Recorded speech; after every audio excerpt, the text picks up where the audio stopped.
there is a space for everybody in this work that we do. A lot of men want to do something to prevent violence against women. Text. Men in Focus. Practitioner Reflections 1. Why men, and what can men do to prevent violence against women? Our watch acknowledges the Wurundjeri Woi people of the Kulin Nation as the traditional owners of the land on which this video was produced. We pay our respects to all traditional owners past and present, and recognize the continuing connection Aboriginal and Torres Strait Islander people have to land, culture, knowledge and language for over 65,000 years, and their leadership in preventing violence against women. Our watch works to prevent violence against all women. We use the word women inclusively, meaning both cisgender and transgender women. The presenters of this video, Shane Tass and Cameron McDonald, stand together in the studio and speak to the camera. Hi, I'm Shane Tass. And I'm Cameron McDonald. Text. Cameron McDonald, he, him, Sector Engagement Lead, our watch. Shane Tass, he, him, Principal Advisor, Masculinities, our watch. Over the decades, there's been a lot of work done in the prevention of men's violence against women. Some gains have been made, but of course, we still have a long way to go to live in a world where women can live free from violence, free from objectification, and free from any forms of inequality. Most of this work to date has been done by women.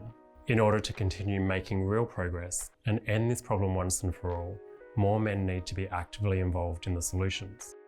And while different men do not hold equal amounts of power, men as a group still hold the most powerful positions in our society, such as in politics and business. Therefore, men can and should play an active role in being a part of the solution.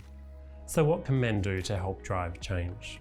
We asked some practitioners, allies, and each other why we care about ending violence against women and why we're involved in the work. Text. Why men? Participants in this video speak individually, whilst seated in a studio. A stylized image of Cassie Lindsay appears. She stands next to a volleyball net, with a ball at her feet. Text. Cassie Lindsay, she, her, co-founder, Red Consulting and Training. Well, the data tells us that majority perpetrated violence against men, women, gender diverse people is by men. So to prevent this happening, that's where we need to go. A stylized image of Shane Tass appears. Shane holds a tennis racket and ball. He serves the ball. Text. Shane Tass, he, him, Principal Advisor, Masculinities, our watch. But if we look at primary prevention, which is about implementing whole of population approaches in all the spaces that everyone inhabits, we need to be working with men if we're going to prevent this violence, because we know that violence is gendered and that it's still largely men who are perpetrating most of the violence against people of all genders. A stylized image of Ben Brown appears. Ben stands on a football field as a ball bounces past in the background. Text. Ben Brown, he, him, AFL player, Melbourne Football Club. I think men do actually play a vital role in this space, and we shouldn't leave all of the work for preventing violence against women to women or gender diverse people. A stylized image of Jackson Fairchild appears. Jackson stands beside a garden and peers at the flowers. Text. Jackson Fairchild, they them primary prevention leader. I think it's really important that men and boys in Australia engage with this conversation and really engage their curiosity. I think that there's really transformative benefits for everyone by getting involved in this, and women are calling out and asking for men to take action. A stylized image of Sarah Chong appears. Sarah smiles at the camera and an aeroplane flies over her head. Text. Sarah Chong, she, her, multicultural community leader. For men, there is that role, and understanding, where they fit in, and that there is a space for everybody in this work that we do. A stylized image of Craig Rigney appears. Craig holds a bunch of carrots and smiles at the camera. Text. Craig Rigney, CEO, KWY Aboriginal Corporation, Wurundjeri man. This is a men's issue, so as individuals, we need to talk about that more. A stylized image of Hala Abdelna appears. Hala is rock climbing. Text. Hala Abdelna, she, her, CEO and founder, Institute of Nonviolence. I do this job because I believe that men want to enjoy their relationships. They want to be good fathers and better partners and get the most out of that. And I believe they can. Text. What can men do?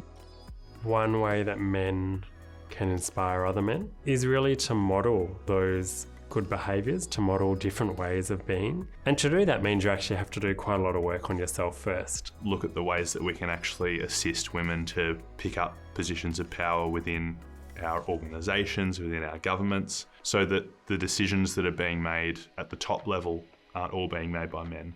A stylized image of Mac Cone appears. Mac sits on a weightlifting bench, surrounded by dumbbells. Text. Mac Cone, he, they. Program Coordinator, R4 Respect, YFS. And there's also many different ways that you can create change within, whether it's your friendship group, your family, within your community, whether that is, making that change within yourself and reflecting that to others, or it is calling it out.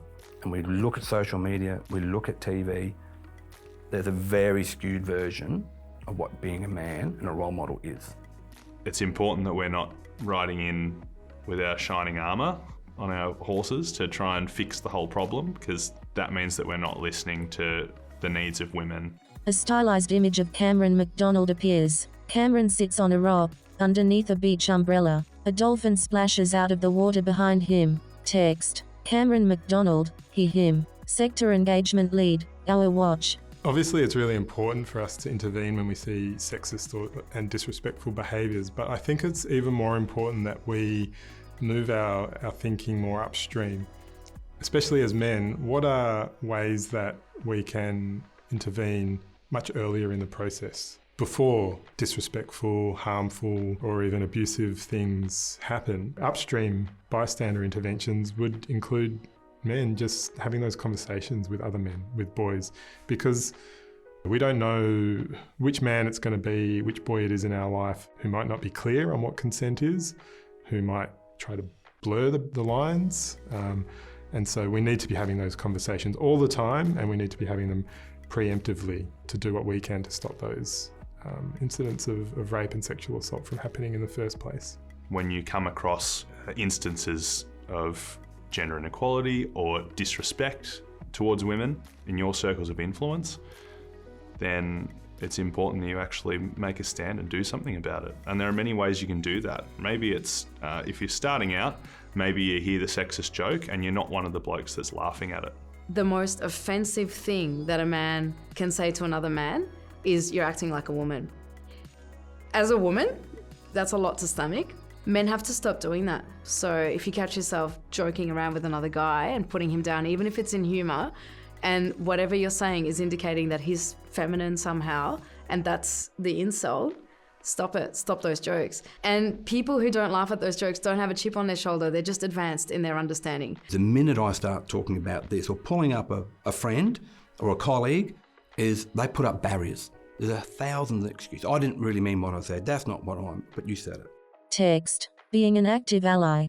A lot of men want to do something to prevent violence against women or to speak up about gender inequality, but don't have the tools or don't know how. So have a think about what is something that you can do. It might just be one thing to start with. I think men, particularly those from migrant and refugee backgrounds, can really play an important part in being allies, understanding the ideas of equality. Coming together as a community is a strength that, multicultural communities have there, and particularly, for the men, I do believe that that's a really important part that they can play in prevention of family violence. When we're talking about this stuff, it can bring up some pretty big feelings, and finding a way to process those feelings, to sit with them, to reflect on them, and to feel okay with them is a really important part of doing this, I think. The more you start to do these things, the more you find that there were more people that were uncomfortable in that situation than just you. A stylized image of Shelley Hewson Monroe appears. Shelley stands on a surfboard and flexes her arms. Text. Shelley Hewson Monroe, she, her. Manager Prevention, Masculinities and Learning, RMIT. There are actually men doing this work, turning up everywhere, the schools, the sporting clubs, the on-site and high-vis. There's not enough. We need more. A lot of people sometimes can say that we're trying to strip masculinity from the world. There are positive ways to be masculine. So it's important that we give men the opportunity to show those traits. But it's also about listening and learning. So for leaders to sit and listen and learn from the women who are impacted by this. So They need to hear it firsthand. And I think I just encourage young men and boys, again, to find like-minded people, challenge each other and have those conversations with one another. That creates the power to change the culture. Text. Men are part of the solution. The ocean is made up of individual droplets that fall from the sky over a mountain range that turn into a river that flow back into an ocean. So when people tell me what's one voice going to do, how is one voice going to make a difference? It'll make a difference. Just be brave, just be strong, be vulnerable. So just be that person that speaks up, and I think you'll have, your allies in that space within seconds. It's actually not that far away. Think about where we were 20 years ago. We weren't having conversations about racism, about homophobia, or about gender, and now we are having them. And it's hard, and some people are angry about that or scared. But if we keep pushing, I'm pretty sure we're going to get there. Don't walk past it, because it's too important to walk past. I think that we're on the edge of something really exciting.